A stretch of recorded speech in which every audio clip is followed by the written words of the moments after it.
Namaste. Namaste, namaste. Thank you for joining us. Love you all. So nice to see you. Bhagavan, I would thank you very much for honoring us with this Skype. We're all very enthusiastic to hear, and we're very, very happy. Our hearts are really full of the presence. Thank you very much for joining us. I am also very, very happy. So shall we go ahead with the questions? Would you like me to read the question? Yes, yes. Okay.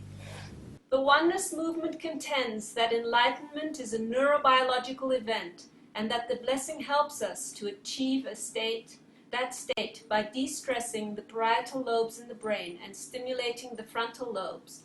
The question is, explain the neurobiology of this process and what other physical changes take place in the body on the path to awakening.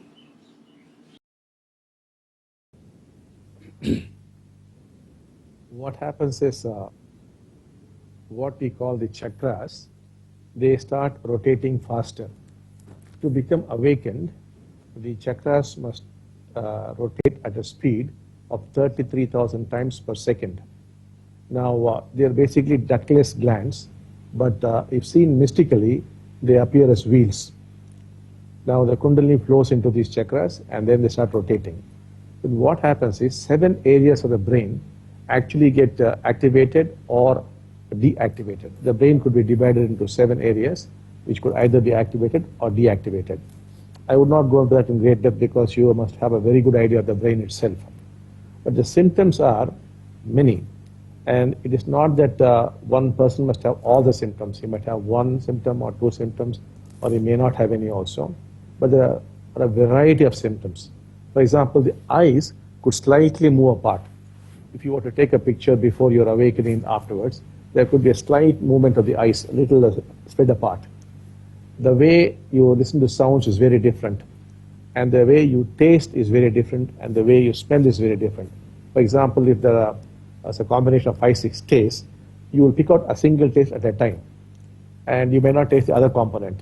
Similarly, in smell, suppose you combine 2, 3 smells, you may pick up only one smell. So many strange things could happen. And also you could develop bumps on the head. That is possible. Like Moses' horns, you could develop them. And you could also find some colorful bumps on your chest, as though it was a garland or a necklace or something like that. The wrist could turn very differently. The skin could become very, very smooth. So many, many things happen, but we cannot say this must happen. So 1 or 2 or many of these symptoms could accompany the neurobiological change. And but we should not focus so much on that. That's not so very important. What happens, let it happen. For example, some of you might have seen, I think, on our website, just posted, I think, yesterday, Edwin's experience. He's a fully awakened person from Holland, and you would find that he experienced a cracking at the back of his head when the Kundalini got awakened after the Diksha was given. So it did not be the same for every person. It could be very, very different. Maybe some people could become half female and half male. Anything could happen. Many, many things. So let's not worry about that right now. When things happen, I'll start explaining about it.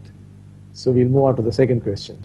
Okay, the second question is, as a new Diksha giver, I have some questions about who I can give Diksha to.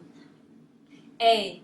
Is it okay to give Diksha either hands-on or by intent to people who are mentally disabled or brain damaged, for example, autistic or cerebral palsy children who have little response to the world? Can this help them, or are we interfering in what is a karmic condition? B. Do we ever need permission to give? We'll go step by step. We'll go step by step first. So the Diksha could be given to anybody and everybody. And there's no need to seek one's permission if it's going to be an intent Diksha. It could very well be given to autistic children and retarded children. And we have a lot of cases where consistent Diksha giving over a period of 6 months has resulted in the reduction of autism, and mentally retarded children have had tremendous improvement in their abilities and capacities. So it really works for all kinds of people. And if you're a very, very powerful Diksha giver, you could pull out people from depression. But you must be a powerful Diksha giver for that, or you must be a group of Diksha givers who would give the Diksha. It really works for all kinds of people. And you could use it without their permission, because obviously they cannot give you permission also. But for it to be effective, you must also know what is the person's karma. That karma must be worked out first up. But we have some difficulty in explaining to Westerners how to track down this karma, because you must first believe in karma. And there's a way you must talk to Amma Bhagavan. Then we will tell you what is the person's karma, what happened in the person's past life, why this is happening, and what should be done. It's very easy to educate Indians on that, but we have to find some way of explaining it to the Western people, so then they can identify the karma. If the karma is handled and then you give the Diksha, it's going to be a sure hit. For example, this person would have done something in his past life, let's say has deprived some people of something, and therefore this is happening. Maybe if you can take that child to some people and the parents could do something, like for example, one gentleman came to us some years ago. One moment.